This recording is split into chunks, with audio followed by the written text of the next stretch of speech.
ಎಲ್ಲರಿಗೂ ನಮಸ್ಕಾರ. ಮಿತಾಸ್ kitchen and life ಸ್ಟೈಲ್ಗೆ ಸ್ವಾಗತ. ಸ್ನೇಹಿತರೆ, ಇವತ್ತು ನಾನು ನಿಮಗೆ 5 ರಿಂದ 10 ನಿಮಿಷದ ಒಳಗೆ ಈರುಳ್ಳಿ ರೈಸ್ ಅನ್ನು ಮಾಡಿ ತೋರಿಸ್ತಾ ಇದ್ದೇನೆ. ಇದನ್ನ ನಮಗೆ ಬ್ರೇಕ್ಫಾಸ್ಟಿಗೆ ಮಾಡಬಹುದು, ಇಲ್ಲ ನೈಟಿಗೂ ಕೂಡ ಮಾಡಿಕೊಳ್ಬಹುದು. ಹಾಗೆ ಫಟಾಫಟ್ ಅಂತ ಈ ರೆಸಿಪಿಯನ್ನು ಮಾಡುವ. ಹಾಗೆ ಈ ರೆಸಿಪಿ ನಿಮ್ಗೆ ಇಷ್ಟ ಆದ್ರೆ ಪ್ಲೀಸ್ ಒಂದು ಲೈಕ್ ಮಾಡಿ, ಹಾಗೆ ಶೇರ್ ಮಾಡಿ. ಚಾನಲ್ಗೆ ಯಾರಾದ್ರೂ ಹೊಸಬ್ರಿದ್ರೆ ಪ್ಲೀಸ್ ಸಬ್ಸ್ಕ್ರೈಬ್ ಮಾಡಿಕೊಂಡು ಚಾನಲ್ ಅನ್ನು ನೋಡಿ. ಹಾಗಾದ್ರೆ ಬನ್ನಿ ಸ್ನೇಹಿತರೆ, ಮಿತಾಸ್ ಕಿಚನ್ಗೆ ಹೋಗುವ ರೆಸಿಪಿ ನೋಡಿಕೊಂಡು ಬರುವ. ಈರುಳ್ಳಿ ರೈಸ್ಗೆ ಇಲ್ಲಿ ಕೆಲವೊಂದು ಸಾಮಗ್ರಿಯನ್ನು ಇಟ್ಟುಕೊಂಡಿದ್ದೇನೆ. ಇವಾಗ ಈರುಳ್ಳಿಯನ್ನು ಬಿಟ್ಟು ಇದನ್ನೆಲ್ಲ ನಾವು ಈಗ ಡ್ರೈ ರೋಸ್ಟ್ ಮಾಡಿಕೊಳ್ಬೇಕು.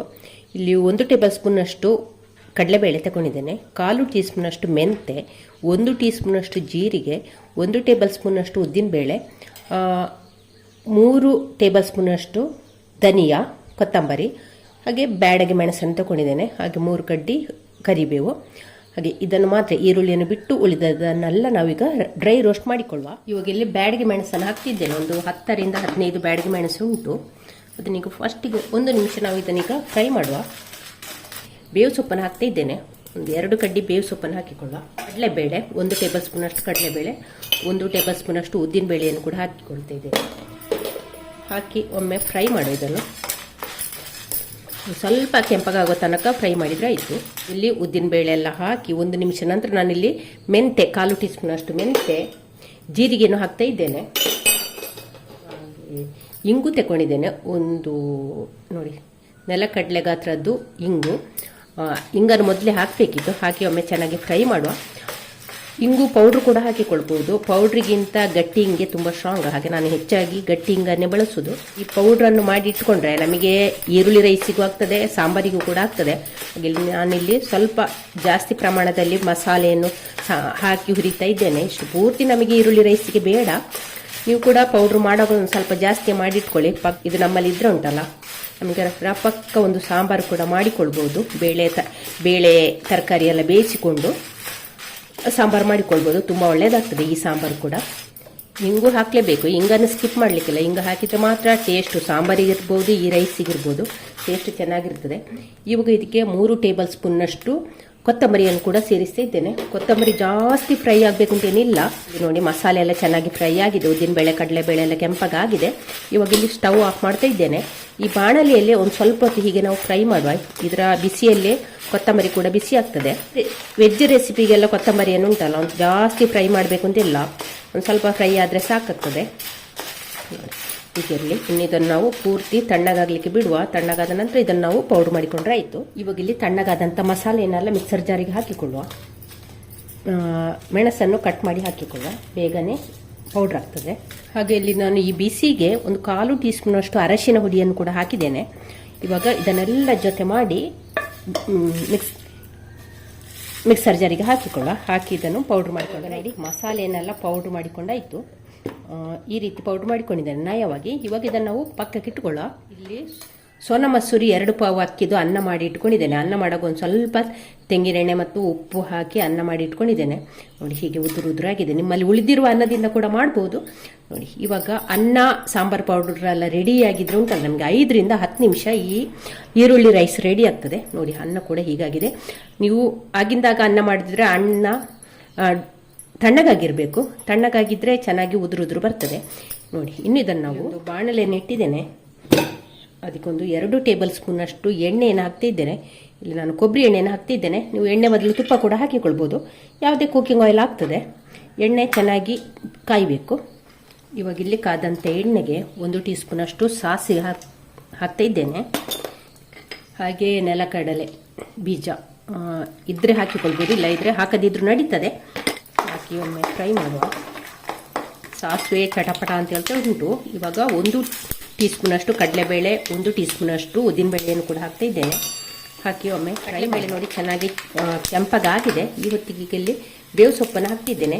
ಕಟ್ ಮಾಡಿದ ಬೇವು ಸೊಪ್ಪು, ಹಾಗೆ 1 ಕಟ್ ಮಾಡಿದಂಥ ಒಣಮೆಣಸು. ಸಾಸಿವೆ ಪೂರ್ತಿ ಸಿಡಿದ ನಂತರ ಇಲ್ಲಿ 2 ಈರುಳ್ಳಿಯನ್ನು ಹೀಗೆ ಸ್ಲೈಸ್ ಮಾಡಿ ಇಟ್ಕೊಂಡಿದ್ದೇನೆ. ಹೀಗೆ ಉದ್ದುದ್ದಕ್ಕೆ ಕಟ್ ಮಾಡಿ ಇಟ್ಟಿದ್ದೇನೆ. ಈರುಳ್ಳಿ ಒಂದು ಸ್ವಲ್ಪ ಜಾಸ್ತಿ ಬೇಕಾಗ್ತದೆ. ಅಂದರೆ ಯಾವುದೇ ನಾವು ಇಲ್ಲಿ ವೆಜಿಟೇಬಲ್ಸ್ ಹಾಕುವುದಿಲ್ಲಲ್ಲ, ಆದ ಕಾರಣ ಆನಿಯನನ್ನು ಒಂದು ಸ್ವಲ್ಪ ಜಾಸ್ತಿ ಹಾಕಿಕೊಳ್ಳಿ. ಅದರ ಜೊತೆಯಲ್ಲಿ 1 ಟೀ ಸ್ಪೂನಷ್ಟು ಉಪ್ಪನ್ನು ಕೂಡ ಹಾಕ್ತಾ ಇದ್ದೇನೆ. ಹಾಕಿ ಉಪ್ಪು ಹಾಕಿದರೆ ಈರುಳ್ಳಿ ಕೂಡ ಬೇಗನೆ ಫ್ರೈ ಆಗ್ತದೆ. ಬೆಂಕಿಯನ್ನು ಜಾಸ್ತಿ ಇಟ್ಕೊಂಡಿದ್ದೇನೆ. ಈರುಳ್ಳಿ ಫ್ರೈ ಮಾಡುವಾಗ ಯಾವಾಗಲೂ ಬೆಂಕಿಯನ್ನು ಜಾಸ್ತಿ ಇಟ್ಕೊಳ್ಬೇಕು, ಆವಾಗ ಈರುಳ್ಳಿ ನಮಗೆ ಇಲ್ಲಿ ಬೇಗನೆ ಫ್ರೈ ಆಗ್ತದೆ. ಇವಾಗ ನೋಡಿ ಈರುಳ್ಳಿಯಲ್ಲಿ ಫ್ರೈ ಆಗಿದೆ, ಜಾಸ್ತಿ ಫ್ರೈ ಅಲ್ಲ ನೋಡಿ, ಕೆಂಪಗಾಗ್ತಾ ಬಂತು. ಈ ಹೊತ್ತಿಗೆ ನಾವೀಗ ಮಾಡಿಟ್ಟಂಥ ಪೌಡ್ರನ್ನು ಹಾಕಿಕೊಳ್ಳುವ. ನಿಮ್ಮ ರುಚಿಗೆ ಅನುಗುಣವಾಗಿ ಪೌಡ್ರನ್ನು ಹಾಕಿಕೊಂಡ್ರೆ ಆಯಿತು. ನಾನಿಲ್ಲಿ ಒಂದು 3 ಟೇಬಲ್ ಸ್ಪೂನಷ್ಟು ಪೌಡ್ರನ್ನು ಹಾಕಿದ್ದೇನೆ. ಬೆಂಕಿಯನ್ನು ಸಿಮ್ಮಲ್ಲಿ ಇಟ್ಕೊಂಡಿದ್ದೇನೆ. ಹಾಕಿ ಒಮ್ಮೆ ಚೆನ್ನಾಗಿ ಮಿಕ್ಸ್ ಮಾಡುವ. ಹಾಗೆ ಅದರ ಜೊತೆಯಲ್ಲಿ 1/4 ಟೀ ಸ್ಪೂನಷ್ಟು ಹುಳಿಯನ್ನು ಹಾಕ್ತಿದ್ದೇನೆ. ನೀವು ಬೇಕಾದ್ರೆ ಹುಣಸುಳಿ ರಸ ಹಾಕ್ಬೋದು, ಇಲ್ಲ ಆಮ್ಚೂರು ಪೌಡ್ರ್ ಹಾಕ್ಬೋದು, ಇಲ್ಲದಿದ್ದರೆ ಕೊನೆಗೆ ನಿಂಬೆ ರಸವನ್ನು ಕೂಡ ಹಾಕ್ಬೋದು. ಹುಳಿ ಒಂದು ಸ್ವಲ್ಪ ಹಾಕಿದ್ದು ಉಂಟಲ್ಲ, ಟೇಸ್ಟ್ ಕೂಡ ಚೆನ್ನಾಗಿರ್ತದೆ. ನೋಡಿ ಇದು ಚೆನ್ನಾಗಿ ಫ್ರೈ ಆಗಿದೆ, ಎಣ್ಣೆಯಲ್ಲಿ ಫ್ರೈ ಮಾಡಿದ್ದೇವೆ ಮತ್ತು ಒಗ್ಗರಣೆಯಲ್ಲಿ ಮಸಾಲೆ ಚೆನ್ನಾಗಿ ಫ್ರೈ ಆಗಿದೆ. ಬೆಂಕಿಯನ್ನು ಸಿಮ್ಮಲ್ಲಿ ಇಟ್ಕೊಂಡಿದ್ದೇನೆ. ಇವಾಗ ನಾವು ಮಾಡಿ ಇಟ್ಟುಕೊಂಡಂಥ ಅನ್ನವನ್ನು ಹಾಕುವ. ಒಮ್ಮೆಗೆ ಅನ್ನ ಪೂರ್ತಿ ಹಾಕಿಕೊಳ್ಳೋದು ಬೇಡ, ಒಂದು ಸ್ವಲ್ಪ ಸ್ವಲ್ಪ ರೈಸ್ ಹಾಕಿ ಮಿಕ್ಸ್ ಮಾಡುವ. ಈಗೊಂದು ನಾನು ಫಸ್ಟಿಗೆ 1/4 ಭಾಗದಷ್ಟು ರೈಸ್ ಹಾಕಿ ಮಿಕ್ಸ್ ಮಾಡಿದ್ದೇನೆ. ಒಮ್ಮೆ ಚೆನ್ನಾಗಿ ಮಿಕ್ಸ್ ಮಾಡುವ. ನಿಮ್ಮಲ್ಲಿ ಸಾಂಬಾರ್ ಪೌಡ್ರ್ ಏನಾದರೂ ರೆಡಿ ಇದ್ದರೆ ಅದನ್ನು ಹಾಕಿ ಮಾಡ್ಬೋದು, ಚೆನ್ನಾಗಿ ಆಗ್ತದೆ. ಇದೇ ಮಸಾಲೆ ಹಾಕಬೇಕು ಅಂತಿಲ್ಲ, ಇದೇ ರೀತಿ ಮಾಡಬೇಕು ಅಂತಿಲ್ಲ. ಸಾಂಬಾರ್ ಪೌಡ್ರು ಇಲ್ಲ ರಸಂ ಪೌಡ್ರು ಕೂಡ ಹಾಕಿ ಮಾಡ್ಬೋದು. ನೋಡಿ ಕಲಸಿಕೊಂಡಾಯಿತು. ಇವಾಗ ಉಳಿದಂಥ ಅನ್ನವನ್ನು ಕೂಡ ಹಾಕಿ ಸ್ವಲ್ಪ ಸ್ವಲ್ಪವೇ ಅನ್ನವನ್ನು ಹಾಕಿಕೊಂಡು ಮಿಕ್ಸ್ ಮಾಡಿದರೆ ಆಯಿತು. ಅಂದರೆ ಚೆನ್ನಾಗಿ ಎಲ್ಲ ಅನ್ನಕ್ಕೆ ಕೂಡ ಮಸಾಲೆ ಚೆನ್ನಾಗಿ ಕೋಟಿಂಗ್ ಆಗ್ತದೆ. ಅದು ಸ್ವಲ್ಪ ಸ್ವಲ್ಪವೇ ಅನ್ನವನ್ನು ಹಾಕಿ ಮಿಕ್ಸ್ ಮಾಡುವ. ಈಗ ನಾನು ಸ್ಟವ್ ಆಫ್ ಮಾಡಿದ್ದೇನೆ. ಅನ್ನ ಕೂಡ ಒಂದು ಸ್ವಲ್ಪ ಬೆಚ್ಚಗೆ ಉಂಟು. ನೀವು ತಣ್ಣಗೆಯ ಅನ್ನ ಹಾಕುದಿದ್ರೆ ಸ್ಟವ್ ಆನಲ್ಲಿ ಇಟ್ಟುಕೊಂಡೆ ಮಿಕ್ಸ್ ಮಾಡಿದರೆ ಆಯಿತು.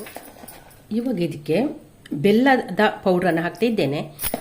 ನೋಡಿ ಒಂದು 2 ಟೀ ಸ್ಪೂನಷ್ಟು ಬೆಲ್ಲದ ಪೌಡ್ರ್ ಹಾಕ್ತಿದ್ದೇನೆ. ಅಂದರೆ ಪೌಡ್ರ್ ಬೆಲ್ಲ ತುಂಬ ಸ್ವೀಟ್ ಇರುವುದಿಲ್ಲ. ಹಾಗೆ ನಿಮ್ಮ ಹತ್ರ ಬೆಲ್ಲದ ಪೌಡ್ರ್ ಇಲ್ಲದಿದ್ದರೆ ಇಡೀ ಬೆಲ್ಲದಿದ್ದರೆ ಮಸಾಲೆಗೆ ಹಾಕಿಕೊಳ್ಬೋದು.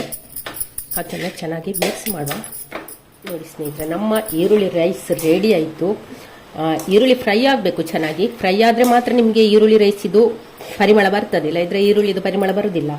ಹಾಗೆ ಕೆಂಪಗಾದ ನಂತರ ಹಾಕಿದರೆ ಆಯಿತು ರೈಸನ್ನು. ಹೀಗೆ ನೋಡಿ ಹಾಕಿ ಚೆನ್ನಾಗಿ ಮಿಕ್ಸ್ ಆಗಿದೆ. ನಿಮಗೆ ಟೈಮ್ ಇರುವಾಗ ಪೌಡ್ರ್ ಮಾಡಿ ಇಟ್ಕೊಳ್ಳಿ. ಯಾವಾಗ ಬೇಕಾದ್ರೂ ಲೇಟಾಗಿ ಎದ್ರೆ ಎಲ್ಲ ಇದನ್ನು ರವಕ್ಕ ಅಂತ ಮಾಡ್ಬೋದು. ಅನ್ನ ಬೇಯಿಸೋದು ಮಾಡೋದೆ, ಇಲ್ಲ ಇದ್ರೆ ರಾತ್ರಿ ಉಳಿದಿರುವಂಥ ಅನ್ನಕ್ಕೆ ಕೂಡ ಮಸಾಲೆ ಹಾಕಿ ಮಾಡ್ಬೋದು ಸುಲಭವಾಗಿ. ಪೌಡ್ರನ್ನು ಒಂದು ರೆಡಿ ಮಾಡಿ ಇಟ್ಕೊಳ್ಬೇಕು ನೀವು ಮೊದಲೇ. ಚೆನ್ನಾಗಿ ಮಿಕ್ಸ್ ಆಗಿದೆ, ಟೇಸ್ಟ್ ನೋಡ್ಕೊಳ್ಳಿ. ಉಪ್ಪು ಬೆಲ್ಲ ಎಲ್ಲ ಖಾರ ಎಲ್ಲ ಕರೆಕ್ಟ್ ಉಂಟ ನೋಡ್ಕೊಳ್ಳಿ. ಮಸಾಲೆ ಎಲ್ಲ ನೋಡಿ ರೆಡಿ ಆಯಿತು. ಇವಾಗ ಕೊನೆಗೆ ನಿಮ್ಮ ಹತ್ರ ಕೊತ್ತಂಬರಿ ಸೊಪ್ಪಿದ್ರೆ ಹಾಕಿ, ಇಲ್ಲದಿದ್ದರೆ ಹಾಕದಿದ್ರೂ ನಡೀತದೆ. ಟೇಸ್ಟ್ ಅಂತೂ ಸೂಪರಾಗಿರ್ತದೆ. ನೀವೇ ಟ್ರೈ ಮಾಡಿ ಆನಂತರ ನನಗೆ ಕಮೆಂಟಿಗೆ ಹೇಳ್ತೀರಿ. ನೀವು ತಣ್ಣಗೆ ಅನ್ನ ಏನಾದರೂ ಹಾಕೋದಿದ್ರೆ ಗಟ್ಟಿಗೆ ಮುಚ್ಚಳ ಮುಚ್ಚಿ ಬೆಂಕಿಯನ್ನು ಸಿಮ್ಮಲ್ಲಿಟ್ಟು ಒಂದು 2 ನಿಮಿಷ ಅನ್ನವನ್ನು ಬಿಸಿ ಮಾಡಿಕೊಂಡ್ರೆ ಸಾಕು. ಸ್ನೇಹಿತರೆ, ರೆಸಿಪಿ ಇಷ್ಟ ಆಯಿತಾ? ಹಾಗಾದರೆ ಒಂದು ಲೈಕ್, ಶೇರ್, ಕಮೆಂಟ್ ಮಾಡಿ. ನಾಳಿನ ಹೊಸ ಬ್ಲಾಗ್ ಅಥವಾ ರೆಸಿಪಿಯೊಂದಿಗೆ ಸಿಗೋಣ. ಅಲ್ಲಿವರೆಗೆ take care, bye bye. Thank you ಸ್ನೇಹಿತರೆ.